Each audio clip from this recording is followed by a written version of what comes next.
জগতে যা কিছু আছে সবই তো উচ্ছিষ্ট, কারণ যা কিছু দিয়ে ভগবানকে সেবা দেওয়া হয়, পুজো দেওয়া হয়, সবই কিন্তু উচ্ছিষ্ট বাবা। কেন জানে? এই যে ফুলটা, এই যে পুষ্পটা প্রভুর চরণে আমরা নিবেদন করছি, এই ফুলটা, এই পুষ্পটা কিন্তু উচ্ছিষ্ট। তার কারণ কি? এই ফুলটা যখন ফোটে বাবা, ফুল যখন ফোটে দেখবেন, ফুল ফুটলে আগে কিন্তু ভ্রমর এসে ফুলের মধ্যে বসে ফুলের মধু পান করে, তাই না? এই ফুলটা উচ্ছিষ্ট। এখানে বৈষ্ণব কর্তা বললেন, ওগো ফুলটা তো উচ্ছিষ্ট, কিন্তু একটি ফুল শুদ্ধ। কোন ফুলটা শুদ্ধ জানো? যে ফুলে ভ্রমর বসে না সেই ফুলটা শুদ্ধ। যে ফুলে ভ্রমর বসে না সেই ফুলটা হলো শুদ্ধ, সেই ফুলটা উচ্ছিষ্ট নয়। সেই ফুল দিয়ে যদি প্রভুর সেবা করতে পারো, পুজো দিতে পারো, তবে প্রভু সন্তুষ্ট হয়ে। তাহলে বাবা কি করে জানবো যে এই ফুলের মধ্যে ভ্রমর বসে নাই, যে এই ফুলটা শুদ্ধ, এই ফুলটা উচ্ছিষ্ট নয়? ও মা, এই ফুল নয়, এই যে তোমার দেহ ফুল, এই দেহ ফুলের মধ্যে কুসঙ্গের ভ্রমর আসার আগেই যদি এই দেহ ফুলটা গোবিন্দ চরণে, প্রভুর চরণে দিয়ে আত্মনিবেদন করতে পারো, প্রভু একমাত্র এই ভক্তি।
এই জগতের মাঝে যা কিছু দিয়ে ভগবানকে সেবা দিচ্ছে সবই তো উচ্ছিষ্ট। এই জগৎ সংসারে, প্রাকৃত জগতের মাঝে যে ফলটা দিচ্ছে উচ্ছিষ্ট। যে ফলমূলা দিয়ে ভগবানকে থালা ভর্তি করে দেইস তাও উচ্ছিষ্ট। ফলটা যখন উপযুক্ত হয়ে যায় বাবা, ফল যখন পেকে যায়, খাওয়ার উপযুক্ত হয়, দেখবে আগে পোকামাকড়ে সেবন করে, তাহলে ফলটা উচ্ছিষ্ট। ও বাবা, যে দুগ্ধ আমরা ভগবানকে দিচ্ছি ওই দুগ্ধটা উচ্ছিষ্ট, কারণ আগে বাছরে সেবন করে। তাহলে যা কিছু দিয়ে ভগবানকে সেবা দিচ্ছে সবই যদি উচ্ছিষ্ট হয়, তাহলে শুদ্ধ বস্তু কি? ভগবান বললেন, ওগো এই জগতে একটি মাত্র শুদ্ধ বস্তু আছে, কি? তা হলো কোন গৌর অনুরাগী, কৃষ্ণ অনুরাগী ভক্তের দু নয়নের জল।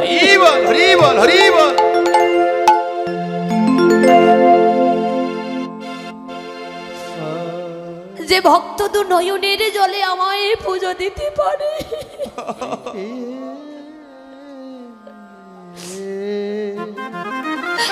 কোন ভাগ্যবান, কোন ভাগ্যবতী যদি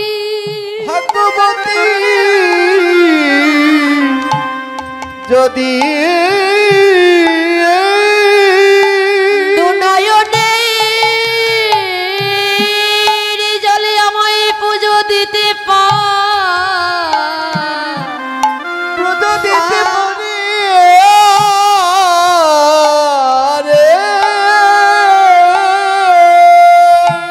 আমি ভগবান হই, ওই ভক্তের পূজায় সন্তুষ্ট হয়ে যা, সন্তুষ্ট হয়ে যা। যারা আমায় নয়ন জলে পুজো দিতে পারে, ওগো তাকে যে আমার চরণের দাস হওয়া লাগে না। আমি নিজেই ভগবান হয়ে যেন ওই ভক্ত চরণের দাস,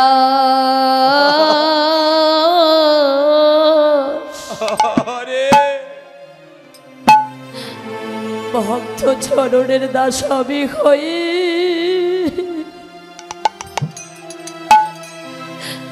আমি হয়ে যাই রে।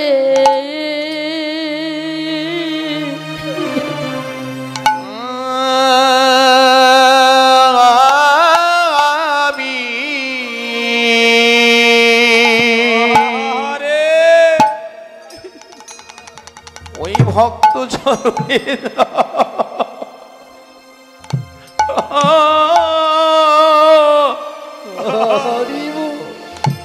ভক্ত চরণের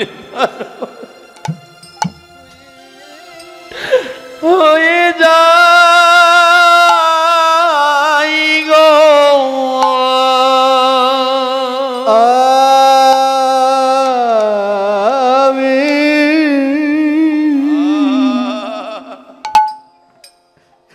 আমি ওই ভক্ত চরণের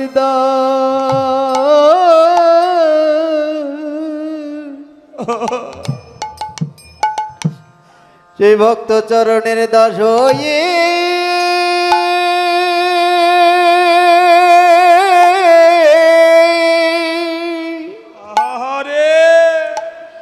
দাস হয়ে যায় গো।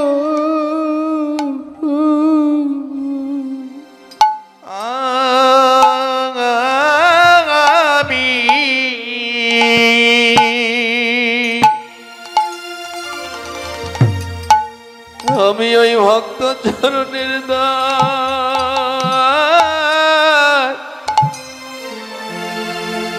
ভক্ত চরণের দাস হয়ে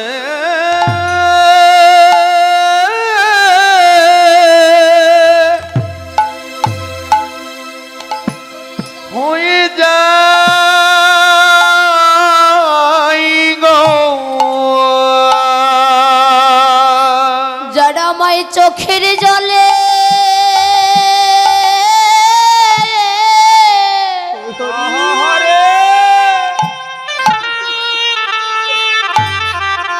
যারা আমায় চোখের জলে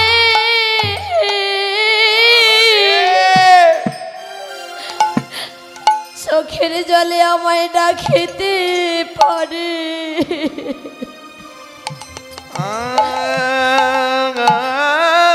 আমি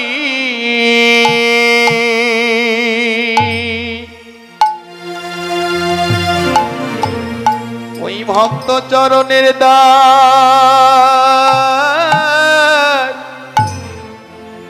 ভক্ত চরণের দাস হয়ে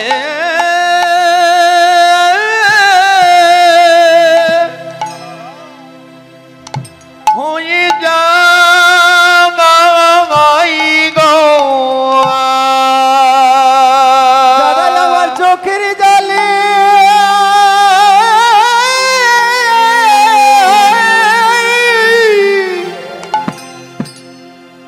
যারা আমার চোখের জলে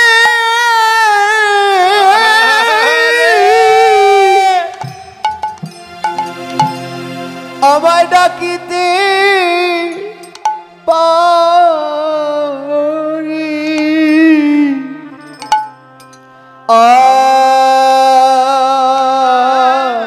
আমি ওই ভক্ত চরণের দাস,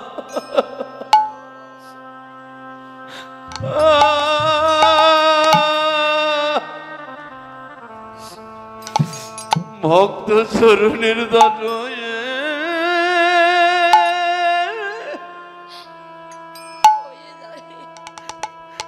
হয়ে যাই গো। যারা আমার চোখে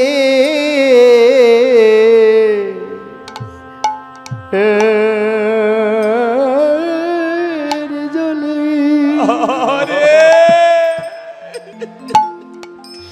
আমায় ডাকিতে পারে, আমি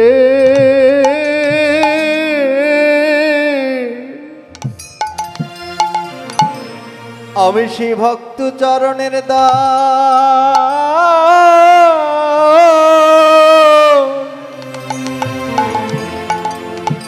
চরণের দাস হয়ে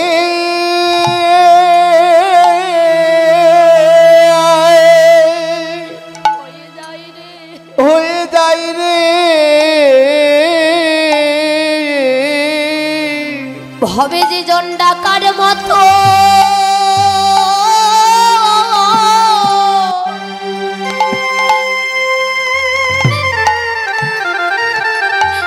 যে জন ডাকার মতো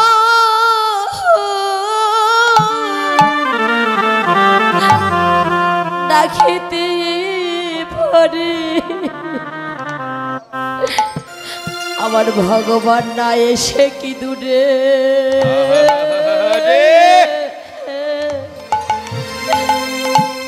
দূরে থাকিতে থাকিতে পারে ওরে যে জন ডাকার মন্দ হৃদয় গৌর হরি হরি বল হরি বল।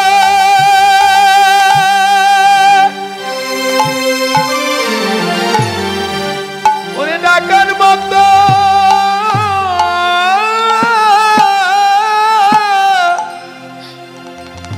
ওরে ডাকিতে পারে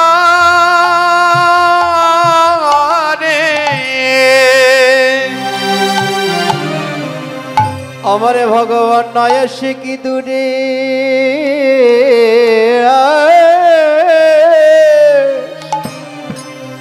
দূরে থাকিতে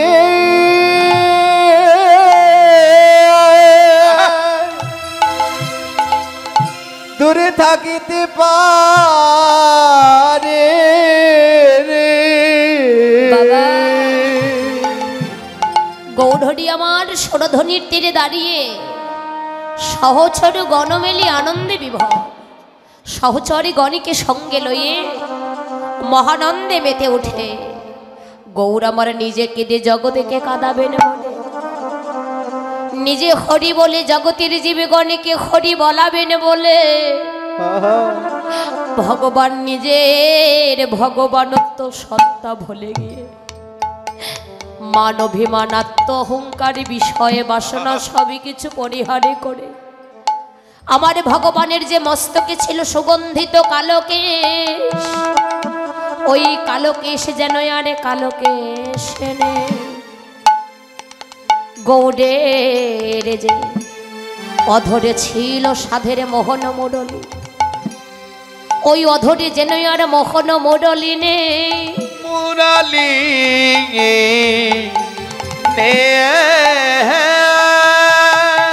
ওই বদনে যেন দেখি সদা সর্বদা হরি নাম কৃষ্ণ নামের জয়ধ্বনি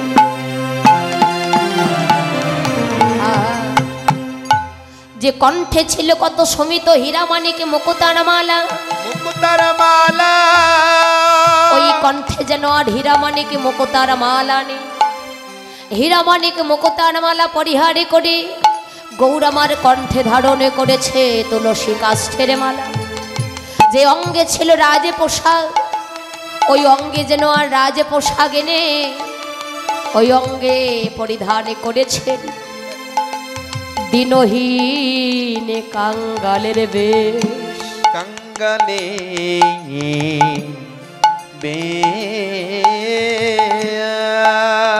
যে চরণে বাজিত সোনার নপরণ ঝন করিত বাবা ওই চরণে যেন আর সোনার নপরে সোনার নুপুরে নে গৌরীর চরণ দোখানা যেন দেখে ভক্তের চরণ ধোলায় মাখা ওরে ভক্তের চরণ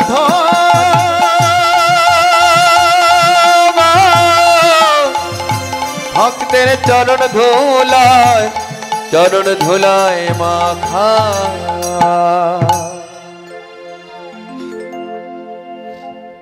আজ গৌরহরি আমার ওই সুরধ্বনি গঙ্গার তীরে গঙ্গা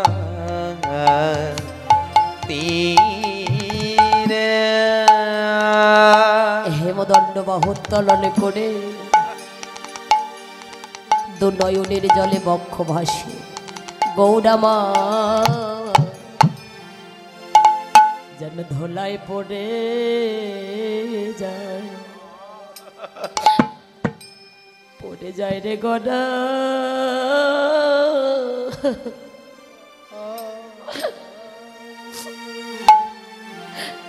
পড়ে যায় রে গড়া গড়ে।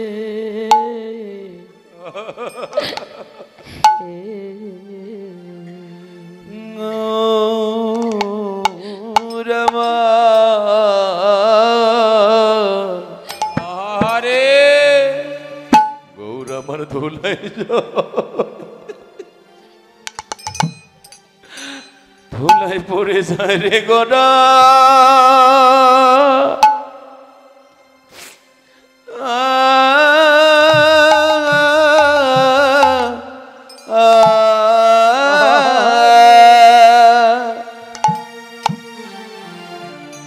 যাই রে গড়া গরি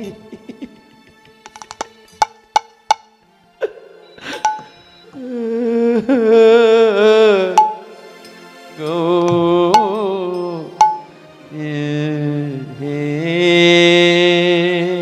গৌরমা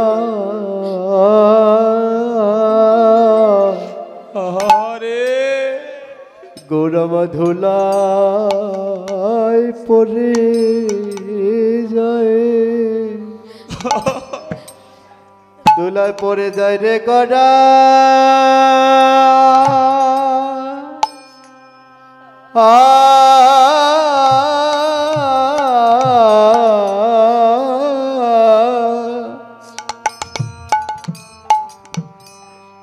রে গড়া গড়ি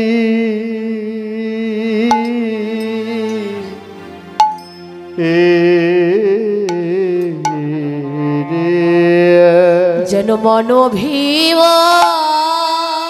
হরিতাই গর হরি বল হরি ওরে মনোভীম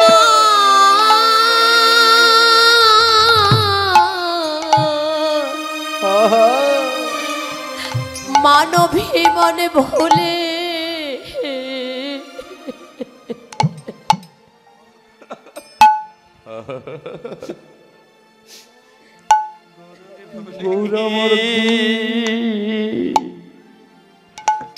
গৌর আমার ধুলাই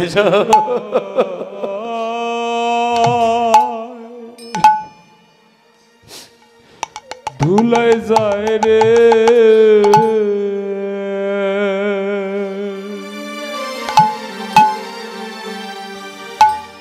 ধুলোয় পড়ে যায় রে গড়া,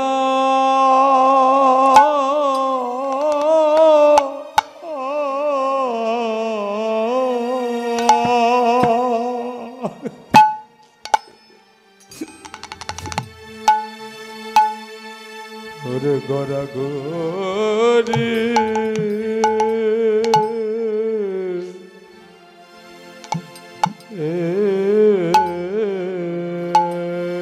ওরে মানবীমা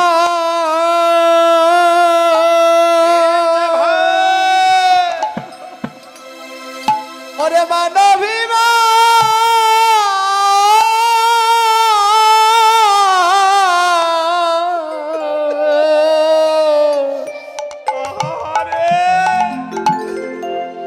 ওরে মানবীমানে ভুলি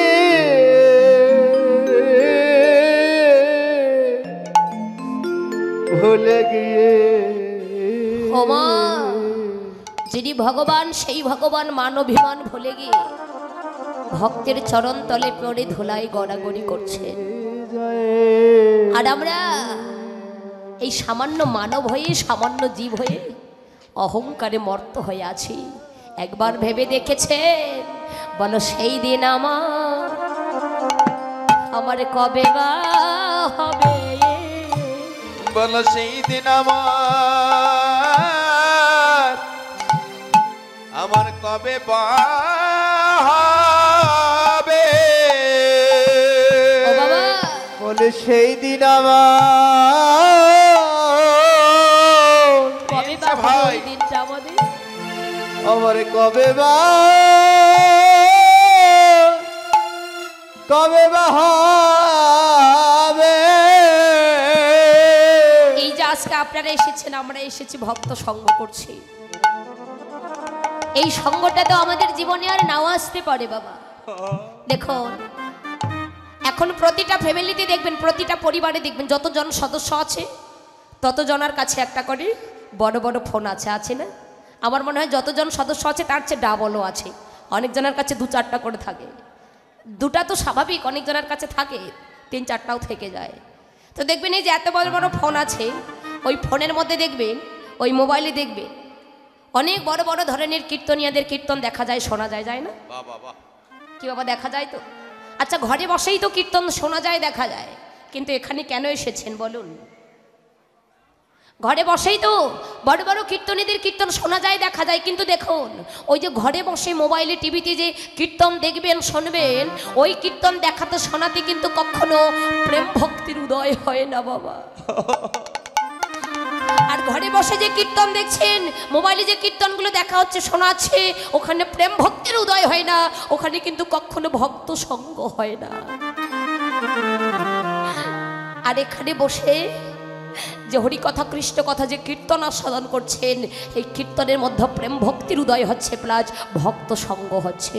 ওই যে সবাই বলি ভক্ত সঙ্গ কি সাধু সঙ্গ, সাধু সঙ্গ সর্বশাস্ত্রে কয় লবমাত্র সাধু সঙ্গ যে কৃষ্ণ প্রাপ্তি হয়। হরি বল, হরি বল। তাহলে দেখুন যে সাধু সঙ্গ করলে, যে ভক্ত সঙ্গ, যে বৈষ্ণব সঙ্গ করলে কোটি কোটি তীর্থের ফল লাভ হয়ে যায়। সহস্র সহস্র বৎসর ধরিয়া যোগ তপস্যা করিয়া যাহা লাভ হয় না, একবার সাধু সঙ্গ করলে সাধুদিগের দর্শন মাত্রই কোটি কোটি তীর্থের ফল লাভ হয়ে যায়। তাহলে যে বৈষ্ণব, তার কাছে গিয়ে আমাদের বসা উচিত। আপনি বড় বৈষ্ণব, এই বৈষ্ণবের পাশে তো অনেক ভক্তগণ বসে আছে, জায়গায় পাচ্ছে না, কি করে বসবো? এই যে দেখছিলাম সারাদিন ব্যাপী এত ভক্তের সমাগম, কমিটির বাবার জায়গা দিতে পারছে না, এখনো অনেকে দাঁড়িয়ে আছে। তাহলে দেখুন এই যে এত ভক্তের সমাগম, এখানে কে বৈষ্ণব, কার কাছে বসলে ভগবানের কৃপা হবে, বৈষ্ণবের কৃপা হবে, এটা কি করে বলতে পারবো? কিন্তু দেখুন যে বৈষ্ণব বসে আছে, তার পাশে তো আর একজন বসে আছে, তার পাশেই তো একজন বসে আছে। এই যে সঙ্গটা হচ্ছে, সবার পরশ আমরা সবাই পাচ্ছি না? তো এখানেই তো বৈষ্ণবের কৃপা হয়ে যাচ্ছে। আর এই সঙ্গ করতে করতেই তোমার গৌর গোবিন্দের কৃপা হলেও হতে পারে। তাই গৌর নিতাই গৌর সীতানাথ কৃতি প্রেমানন্দে। হরি হরি হরি হরি। কিন্তু বাবা ওমা দেখো, কিন্তু এই ভক্ত সঙ্গ সাধু সঙ্গ করতে এসে যদি আমরা অহংকারের আসনে বসে থাকি, কলির জীবের তো বড় অহংকার। দেখবেন আমরা অহংকারের আসনে বসে আছি, অহংকারে বেশভূষা অঙ্গে পরিধান করে আছি। চরণে নিবেদন, যারা অহংকারে আসনে বসে আছেন এখন পর্যন্ত, চরণ ধরে মিনতি করে বলছি, অহংকারের আসনটা ছেড়ে দিয়ে, অহংকারের বেশভূষা ছেড়ে দিয়ে যদি পারেন উঁচু মাথাটা উঁচু না করে, যদি পারেন উঁচু মাথাটা নিচু করে একবার বৈষ্ণবের চরণে ঠেকাতে, এতে তোমার গৌর গোবিন্দের কৃপা। হরি বল, হরি বল। ও বাবা, এই অহংকারে প্রমাণ দিয়েছিলেন মহাভারতে, ছোট্ট করে বলে যায়, এই অহংকারে প্রমাণ দিলেন মহাভারতে। মহাভারতে যখন ওই মহাভারতের যুদ্ধে ভগবান কৃষ্ণ যখন পঞ্চপাণ্ডবদের পক্ষ অবলম্বন করলেন, তখন নারদমুনি ছুটে গিয়ে বললেন, প্রভু গো, আচ্ছা তুমি কেন ওই শতভাইয়ের দাদা দুর্যোধনের পক্ষ অবলম্বন না করে তুমি কেন পঞ্চপাণ্ডবদের পক্ষ অবলম্বন করলে? ভগবান কৃষ্ণ কথায় কোনো উত্তর দিলেন না বাবা, কাজে প্রমাণ দিলেন। নারদমুনির হাতে 3টি ফুলের মালা দিয়ে বললেন, মণিব, এই যে আমি তোমায় 3টি ফুলের মালা দিলাম, এই 3টি ফুলের মালা তুমি শতভাইয়ের দাদা দুর্যোধনের কাছে নিয়ে যাবে। দুর্যোধনের কাছে গিয়ে বলবে, তোমাদের মাঝে উত্তম কে? ওই উত্তমের গলায় একটি মালা পরাবে। বলবে, তোমাদের মাঝে মধ্যম কে? মধ্যমের গলায় একটি মালা পরাবে। আর বলবে, তোমাদের মাঝে অধম কে? অধমের গলায় একটি মালা পরাবে। কিন্তু শোনো নারদ, উত্তম মিলে গেল, মধ্যম মিলে গেল, অধম যদি না মেলে মালা কিন্তু তুমি পরাবে না, মালা তুমি ফিরে নিয়ে আসবে। ভগবান কৃষ্ণের কথা শুনে নারদ মুনি 3টি ফুলের মালা নিয়ে দুর্যোধনের কাছে গেলেন। দুর্যোধন দেখে বললেন, কি ব্যাপার মুনিবর, তুমি অসময়ে 3টি ফুলের মালা নিয়ে আমার কাছে এলে? বলছে, হ্যাঁ গো, আমি জানতে এলাম যে তোমাদের মাঝে উত্তমকে, সেই উত্তমের গলায় একটি মালা পরাবো। কৃপা করে বলবে তোমাদের মাঝে মধ্যম কি, আমি মধ্যমের গলায় একটি মালা পরাবো।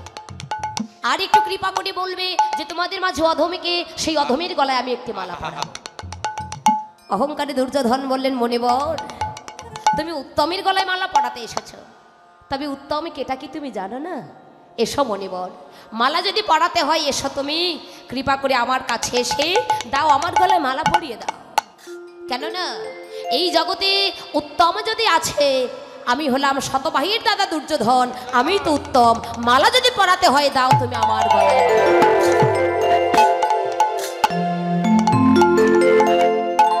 বাবা, তাহলে তোমাদের মাঝে মধ্যম কে?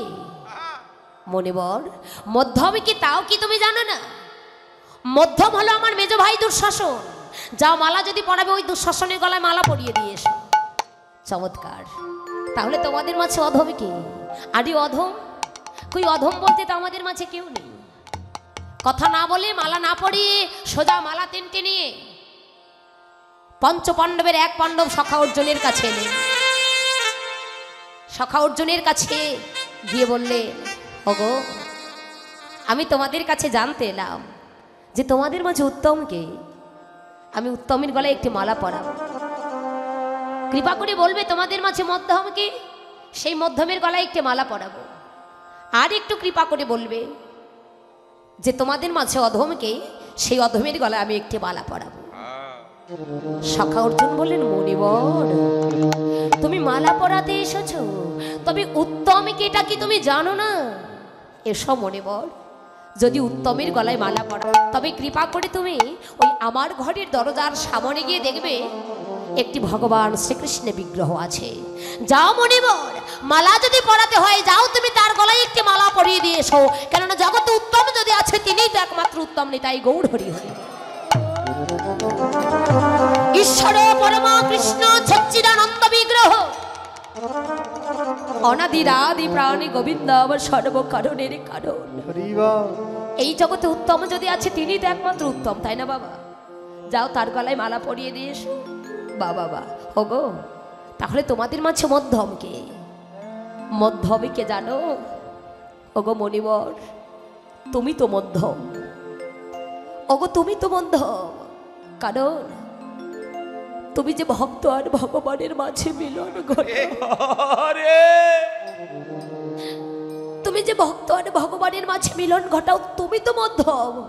তাহলে অধমে কে? মনিবর, অধমে কে জানো? এই জগতে অধম যদি আছে, আমি অর্জুন একমাত্র অধম।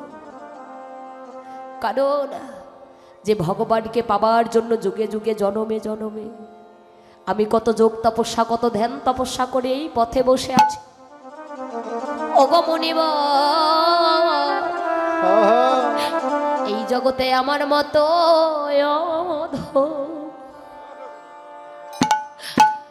বলো আর কে বাই আছি?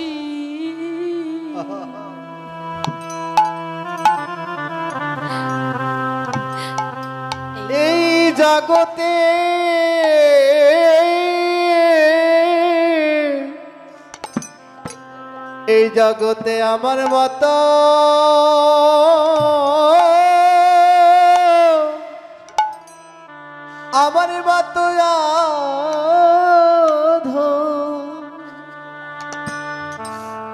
অধমার কিবা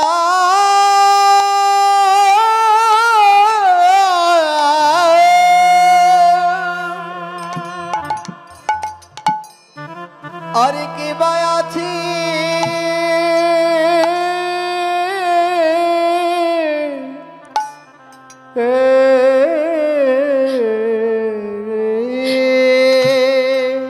ভবে আমি বড়, এই ভবে আমি বড়, আমি বড়ই অপরাধী।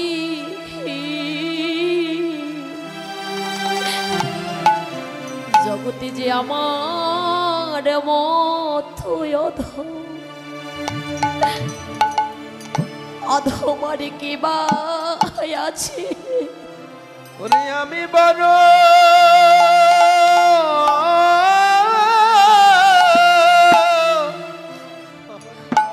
ওরে মহা অপরাধী রে,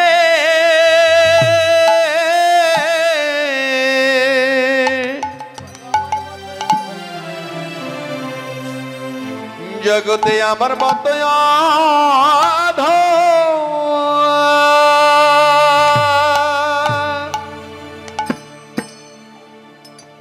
অধমারে কে বা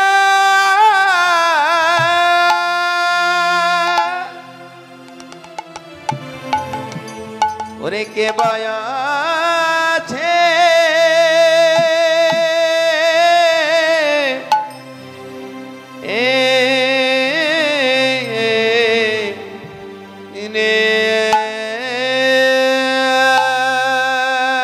জগতে আমি বড়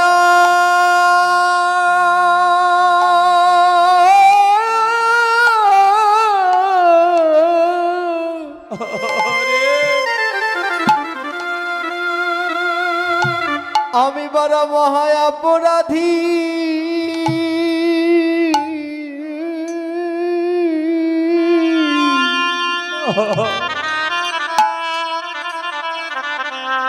এই জগতে আমার মত অধমা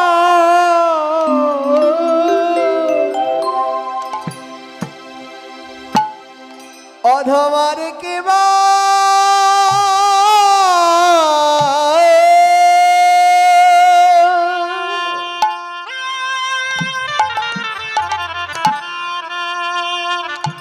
আর কে বা আছে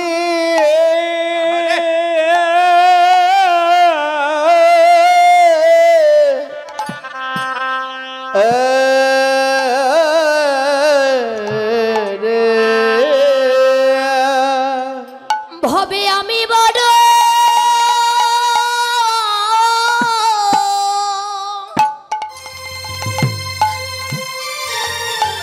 এই ভবে আমি বড়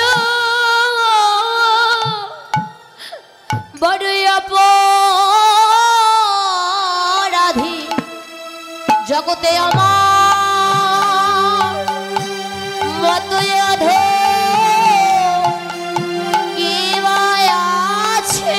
আমি বড় অপরাধী। আমার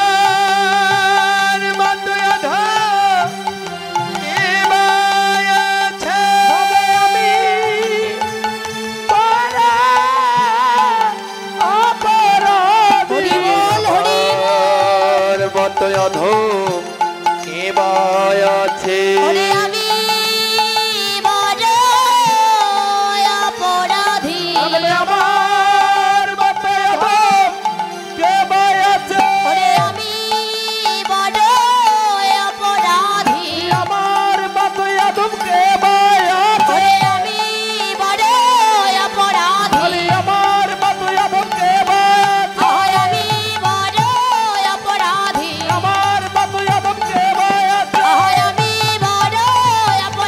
আমার মতো অধম কে বা আছে। আমি বড় অপরাধী। আমার মতো অধম কে বা আছে। আমি বড় অপরাধী। জগতে বলি আমার মতো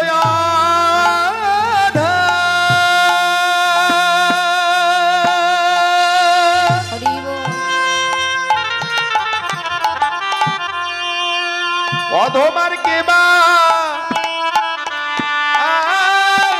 আছে।